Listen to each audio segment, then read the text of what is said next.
Agora iremos fazer aqui um vídeo com uma revisão, certo, de todo o conteúdo estudado no mês de junho, para fazermos uma avaliação, um trabalho. A avaliação já foi feita, isso aqui é para aumentar mais a nota. Então, a evolução do modelo atômico, estudamos os átomos. O átomo, segundo Demócrito e Leucipo, ele disse o seguinte: toda matéria é formada por pequenas partículas. Essas partículas seriam indivisíveis, chamadas de átomos. Então, se eu tenho uma matéria, eu irei dividi-las. Chega um momento que não dá mais para quebrá-las, dividi-las. E essas partículas foi denominada de átomo. E alguns cientistas, ao longo do tempo, foi dando modelos para esse átomo, como é que era a sua estrutura. O primeiro foi o Dalton. Dalton, os átomos são indivisíveis. Então, segundo o Dalton, o átomo ele é uma partícula esférica, maciça, neutra e indivisível. Então, é uma esfera, ela é indestrutível, que é indivisível, maciça e não possui cargas. Então, o modelo do Dalton é conhecido como bola de bilhar. O segundo cientista foi o Thomson. O Thomson ele descobriu o elétron, que são partículas negativas. Então, quer dizer o quê? A partir de agora, quem falou elétron, carga negativa no átomo, foi Thomson. Então, o modelo atômico do Thomson é o modelo onde o átomo em si, o átomo, ele é positivo, que é essa parte mais escura, e dentro do átomo possui os elétrons, que tem carga negativa. Então, Thomson falou que a esfera do átomo, toda essa esfera é positiva, certo? E nessa esfera possui os elétrons, que são a parte negativa. O modelo atômico do Thomson é conhecido como pudim de passas. Já Rutherford ele realizou uma experiência que permitiu dar um novo modelo para o átomo. Qual foi essa experiência? Ele pegou uma folha de ouro e bombardeou essa folha com um feixe de partícula alfa, certo? E aí ele observou que quando esse feixe atravessou a folha de ouro, algumas partículas foram em direções diferentes. Algumas passaram direto, outras voltaram e algumas pegaram algum rumo diferente. Ou seja, ele observou que o átomo possui um espaço vazio, ou seja, as partículas que passaram direto não tocaram em nada, certo? Observou também que nesse átomo, além de existir uma parte vazia, onde os átomos passaram direto, e já aqueles átomos, aqueles elétrons que bateram e voltaram, significa que eles bateram em alguma parte, alguma coisa lá no centro, fez com que eles voltassem para trás, não fossem retos. Por exemplo, aqui passou direto, porque não tocou em nada. Esse exemplo aqui, ele bateu, voltou. Por quê? Porque ele bateu numa partezinha lá no meio do átomo, que fez com que ele voltasse. Esse exemplo aqui, ela veio, bateu, e em vez de ir direto, ela fez um pouco, um desvio. Então, o que quer dizer isso?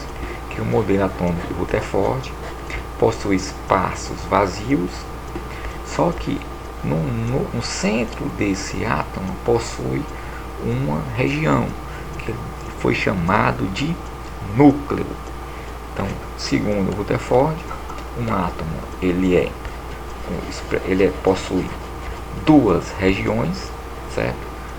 Chamadas de eletrosfera, que é essa parte de fora, onde ficam os elétrons, e no meio foi denominado de núcleo. Então, segundo Rutherford, ele descobriu que a eletrosfera e descobriu o núcleo. E falou ainda mais, ó, que o núcleo é positivo, os elétrons negativo. O átomo seria o sistema semelhante ao sistema solar. É o modelo planetário. Por quê? Porque eu tenho aqui o planeta, o Sol, e os planetas ao redor desse Sol. É o átomo do Rutherford. Aqui é uma revisão, pessoal. Mas o Bohr, o Rutherford, ele não explicou como que os elétrons são negativos e aqui é positivo, e aí chegaria a um ponto em que os elétrons girando iriam chocar-se com o núcleo. Por quê? Porque ele é positivo e a carga oposta do elétron, que é negativa. Os opostos se atraem. Mas segundo Bohr, ele aperfeiçoou esse modelo. Segundo Bohr, os elétrons eles ficam em níveis, ou seja, em órbitas circulares ou níveis de energia ou camadas, onde cada camada possui seu número de elétrons e uma energia. E essa energia na camada não irá mudar na camada. Mas se o elétron for, se eu colocar energia em um átomo, o elétron ele parte para outra camada. Quando esse elétron volta para a sua camada anterior, ele libera essa energia, ou seja, em forma de luz. Então Bohr, segundo ele, o átomo possui níveis de energia.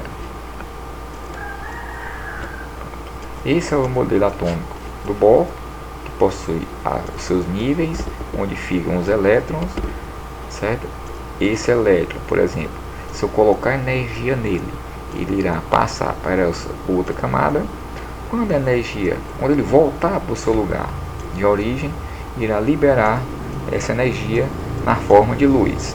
Esse é o modelo atômico do Bohr, e esse é o modelo atômico atual, ou seja, o átomo ele possui um núcleo e ao redor dele uma nuvem de elétrons, ou seja, os elétrons estão circulando ao redor do núcleo. Então esse é o modelo atômico, os modelos atômicos, desde o Dalton, que é uma esfera, o Thomson, uma esfera positiva com os elétrons negativos, que não possui carga. O Rutherford descobriu os núcleos, certo? E a eletrosfera, certo? Sistema planetário. Já o Bohr disse que observou que os elétrons ficam em órbitas circulares ou níveis ou camadas. E esse é o Schrödinger. Ele, segundo ele, o átomo possui um núcleo positivo e ao redor uma nuvem de elétrons. Agora iremos estudar o átomo, a sua forma estrutural. Em um átomo, ele é representado pela letra, uma letra, certo? Essa letra será maiúscula. Nessa letra eu terei um número embaixo, um em cima. O número de baixo chamado de número atômico, o de cima número de massa, certo? E se eu somar a massa, o número de prótons, que é o número atômico, com o número de nêutrons, eu terei o A, que é a massa. Ou seja, a massa é igual a que a soma do número de prótons mais o nêutrons. O número de próton também é a mesma coisa de número atômico. Veja aqui um exemplo. O átomo de magnésio, ele possui 12, número atômico 12, número de massa 26. Então, qual é o número de nêutrons? Eu pego, faço a subtração. 26 menos 12. E eu encontrarei o número de nêutrons, que é 14. Então, isso tudo eu tenho. O número atômico é igual ao próton, que é igual a elétron. São quantos? 12. Próton 12, número atômico 12, nêutron 26 menos 12, 14. E a massa 26. De acordo com esses números, eu posso dizer eu posso dar uma classificação dos átomos como isótopo, isóbaro e isótono. O isótopo, vamos lá, é aquele que os átomos possuem o mesmo número atômico. Então eu tenho aqui o oxigênio 8, oxigênio 8, oxigênio 8. Então, quando você observar que tem 2 ou mais, que o número de baixo for igual, ele é isótopo. Número de baixo, isótopo. Se os números iguais forem os números de cima em cima, por exemplo, eu tenho o argônio e o cálcio. Eu tenho aqui 40, 40. Então, aqui o número de cima é a massa. Se a massa for igual, é isóbaro. Então, eu tenho isóbaro, massa igual. Isótopo é o número atômico iguais. E o isótono? Isótono são os números de nêutrons. Quais são os nêutrons? Eu pego 11 menos 5 é 6. 12 menos 6 também é 6. Então, se eu, no caso aqui o exemplo, boro e carbono, eu tenho 5 e 5 e 6. Então, aqui não pode ser isótopo. 11 e 12 não pode ser isóbaro. Então, só vai sobrar o que? Isótono. Porque 11 menos 5 é 6. 12 menos 6 também é 6. Lembram-se? Para encontrar o número de isótono, nêutron, eu pego o de cima menos o de baixo. Se forem iguais, isótonos. Em um átomo, ele acontece dele perder ou ganhar elétron, certo? Quando ele perde ou ganha elétron, é denominado de íon. E os íons são aqueles, eles são ou positivo ou negativo, a sua carga. Então, quando eu tenho um átomo, ele não possui aqui, por exemplo, eu tenho um átomo chamado átomo neutro. Por quê? Porque não possui carga. Então, aqui eu tenho o que? 23 é a massa e esse 11 é o número de prótons. O número de próton 11. Se aqui em cima eu não tenho carga, então próton é igual a elétron, 11 e 11. Já nesse caso eu tenho positivo. Positivo, ou seja, uma carga. Aqui eu não tenho carga em cima, aqui eu tenho uma carga. Se é positiva, é chamado de cátion. Cátion, positivo, perdeu elétron. Então, se ele perdeu o elétron, aqui em cima ele tem o que? Próton e elétron são iguais, porque não possui cargas. Aqui não, tem um positivo, então eu tenho um número de prótons 11. Se eu tenho positivo, é perder. Então, se eu tinha 11 e 11, agora eu tenho o que? 11, perdeu um elétron, ficou 10 elétrons. Menos 1. Aqui era igual. Por que igual? Porque não possui carga. Positiva, perdeu 1. Tinha 11 e 11, 11 e 10. Já quando a carga é negativa, ele é chamado de ânion. O ânion é quando ele está ganhando elétrons. Então, se eu tenho 2 menos, ele aumentou 2 elétrons. Então, aqui ele é uma carga. Se eu tinha 8 prótons, agora eu terei, se aumentou 2 elétrons, 8 mais 2, 10 elétrons. Então, um íon, ele é positivo, que é cátion, quando perde elétron.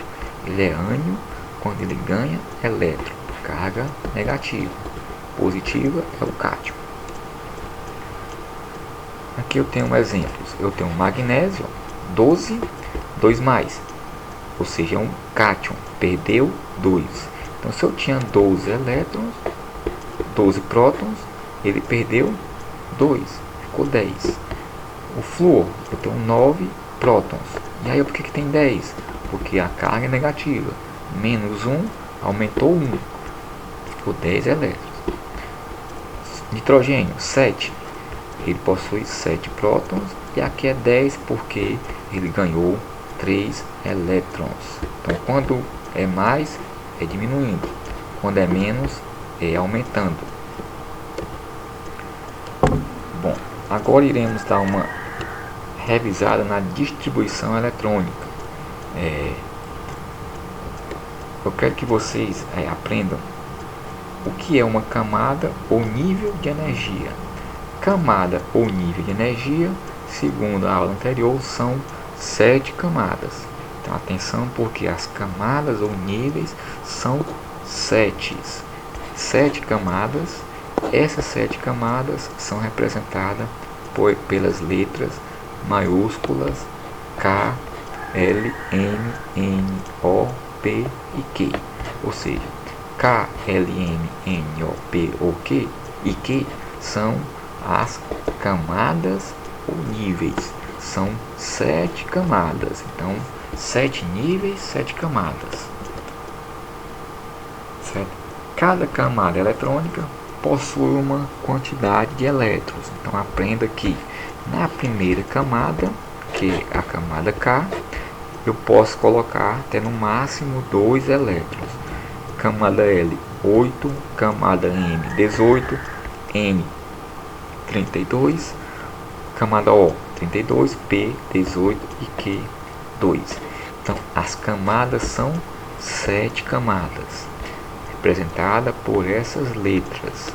E cada camada possui no máximo de elétrons: 2, 8, 18, 32, 32, 18 e 2, certo? Nessas camadas existem outras camadas dentro delas, ou seja, umas subcamadas ou subníveis, que são representadas por 4 letras, que são S, P, D e F. Então, S, P, D e F são as subcamadas ou subníveis. Então, assim como as camadas, os subníveis também possuem um número máximo de elétrons. O S no máximo 2, o P no máximo 6, D no máximo 10 e F no máximo 14. Subcamadas são só 4. As camadas são 7. Então essa foi a revisão. Na próxima semana iremos fazer um trabalho.